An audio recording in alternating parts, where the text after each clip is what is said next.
Welcome to Unsolved Murders SA, a podcast series where we will be delving into gruesome homicide investigations that, at the time of producing these episodes, were still open. The objective of this series is to keep the stories of the forgotten alive and, hopefully, help spark a memory for anyone listening with intimate knowledge of the cases. The views, information, or opinions expressed in this series are solely those of individuals involved and do not necessarily represent those of Swisher Post, its parent company, and partners. Some of the content featured in this series describes details of extreme violence. Therefore, viewers' discretion is strongly advised. Before we get into this episode, we'd like to thank you in advance for subscribing to our podcast. Every like, comment, and subscription goes a long way in helping us grow our Unsolved Murders SA community. If you're a new listener, then please do us a favor and subscribe to our channel. Unsolved Murders SA is available on Spotify, SoundCloud, Apple Podcasts, and YouTube. You can also find the latest updates on South African true crime stories at swisherpost.co.za. Crime opportunity theory is based on the fundamental suggestion that offenders make rational choices and thus choose targets that offer a high reward with little effort and risk. S.W. Boyce Smith, the UK's former Director of Police Policy, once wrote that opportunity is a third principal cause of crime. This theory relies heavily on the notion that the occurrence of a crime depends on two things: the presence of at least one motivated offender who is ready and willing to engage in a crime, and the conditions of the environment in which the offender is situated. Marcus Felsen and Ronald V. Clark, two highly esteemed professors of criminology, present 10 principles of crime opportunity theory in their research paper, Opportunity Makes the Thief, a practical theory for crime prevention. I highly recommend you give this a read, by the way. 1. Opportunities play a role in causing all crime. 2. Crime opportunities are highly specific. 3. Crime opportunities are concentrated in time and space. 4. Crime opportunities depend on everyday movements of activity. 5. One crime produces opportunities for another. 6. Some products offer more tempting crime opportunities. 7. Social and technological changes produce new crime opportunities. 8. Crimes can be prevented by reducing opportunities. 9. Reducing opportunities does not usually displace crime. And 10. Focused opportunity reduction can produce wider declines in crime. Here is a quote from Felsen and Clark on how settings or the environment play a critical role in the occurrence of crime, a factor that is at the center of this episode. Open quote. Individual propensities towards crime and criminogenic features of settings, while both important, are not equally simple to analyze. The usual approach, discovering who has greater personal propensities towards crime and why, is a more formidable task. Statistical analyses to unravel individual causes are highly complicated and seem to go in circles. Articulate essays about the causes of crime may persuade one group of readers, but seem to make little headway in persuading others. We see no immediate prospect of success in resolving the many controversies about what causes individual crime propensities. On the other hand, theories about how settings cause crime are more successful, not only in gaining empirical verification, but in reaching consensus. For example, we know that large pubs with many drunken young males jostling one another produce more crimes. We know that the layout of certain parks or streets invites prostitution and drug dealing. We understand some of the design and management principles that help to make public housing insecure or safe, even when there is room for controversy and refinement theory. Close quote. There are 3 popular opportunity theories that examine crime from different perspectives. 1. The routine activity approach assumes that for crimes to occur, there must be a convergence in time and space of 3 minimal elements: a likely offender, a suitable target, and the absence of a capable guardian against crime. 2. The crime pattern theory tells us that the manner in which people and things move in space and time can culminate in the occurrence of a crime. This theory suggests that the likelihood of crime increases in accordance with the victim and offender's daily interactions with the environment. 3. The rational choice perspective proposes that offending is a purposive behavior designed to benefit the offender in some way. Open quote. To understand crime choices, one must always analyze highly specific categories of offense. The reason for this specifically is that offenses have such different purposes and are influenced by very different situational factors. For example, car thieves are of several different kinds, including joyriders, people stealing components or things left in the car, those stealing cars for resale or to dismantle for spare parts, those wanting a car to use for another crime, and those simply wanting to drive home. This is not to say that those who commit one type of car theft never commit another. It merely states that car theft for one purpose is quite different from car theft for an entirely different purpose and must be analyzed accordingly, Felsen and Clark say. Juandré Kidson was a 30-year-old father of one and a native of Rustenburg, a city situated at the foot of the Magaliesberg mountain range in the Northwest Province. His parents, whose identities have been withheld for security reasons, moved to the Northwest metropolis in the early 90s and found a haven in a city that boomed in mining activity. Juandré was the eldest of 3 boys. We were fortunate enough to interview one of Juandré's siblings, Marco Kidson, who reflected on his childhood growing up under the wings of his ever-protective eldest brother. Open quote. We had quite a close friendship. Juandré was a very God-fearing man, and he always tried to help me with staying on the right path.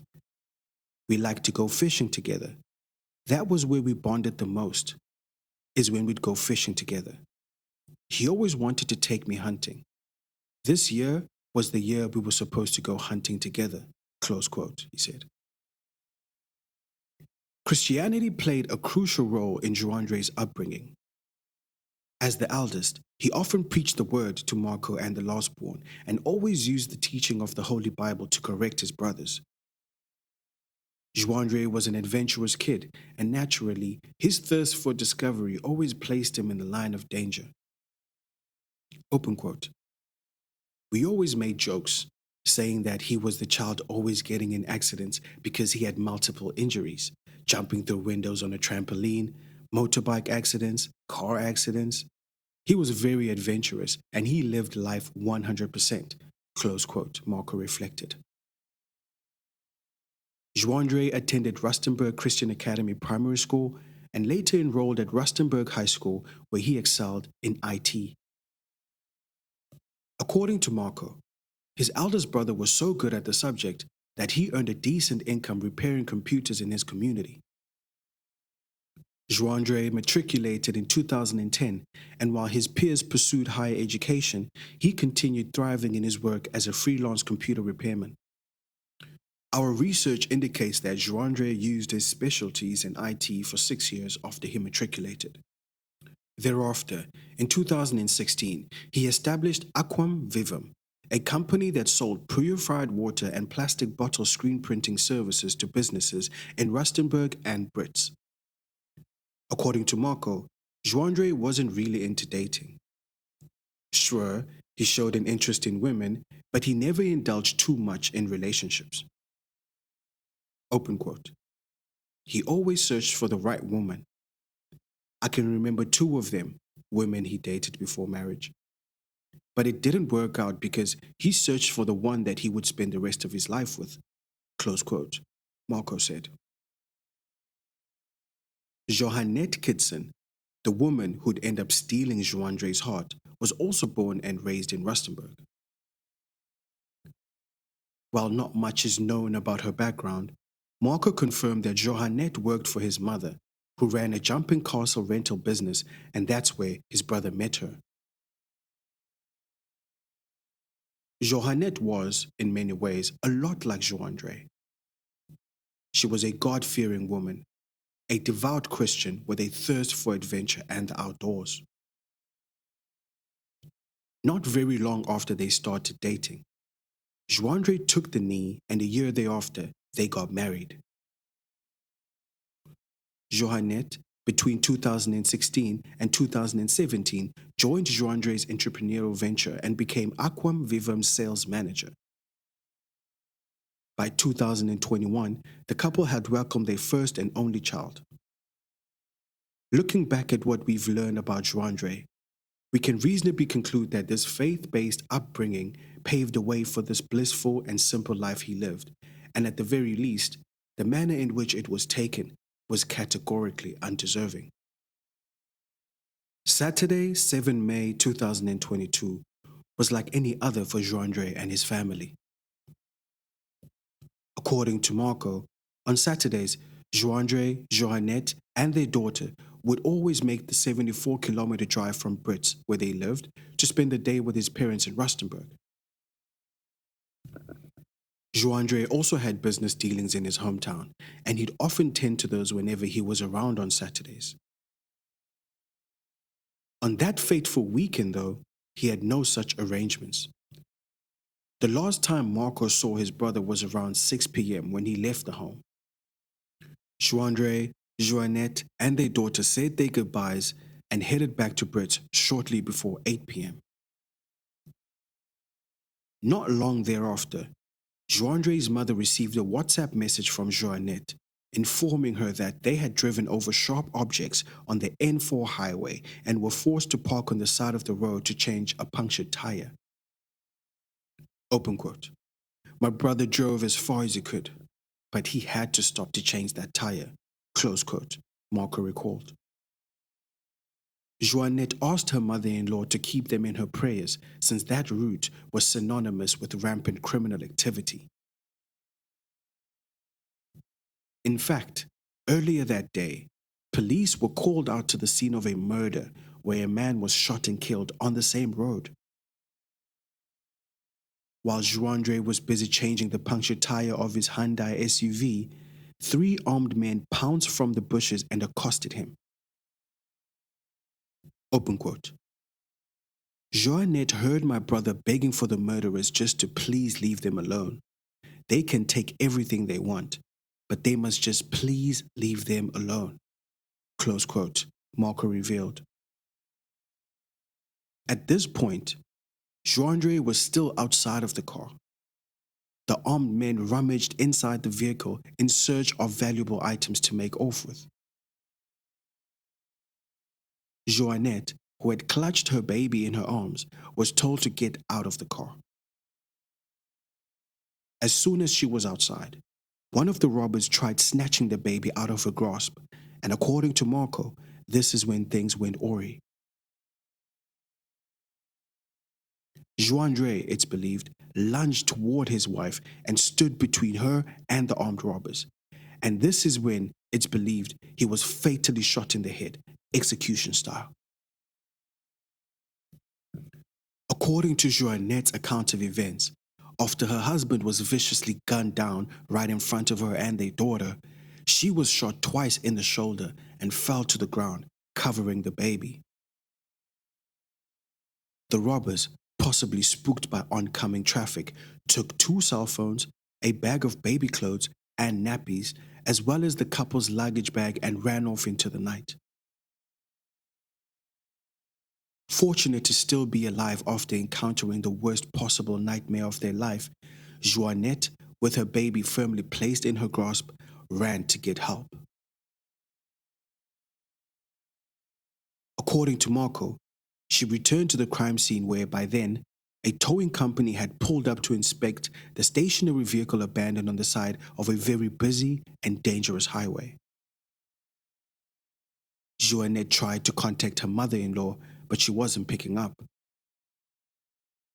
Thereafter, she found a contact number belonging to a friend of Juandré's mother and broke the tragic news to her. The friend made the short trip to the Kidson home, and that's how Juandré's parents were informed of his murder. The family, gut-wrenched by the tragic news, made the 45-minute trip to the crime scene where they met a distraught and injured Juandré. Juandré and the daughter were rushed to a nearby medical hospital for emergency treatment. Juandré's body, on the other hand, was collected by forensic officials, and a case of murder was assigned to Brit's homicide detective, Sergeant Sibayan.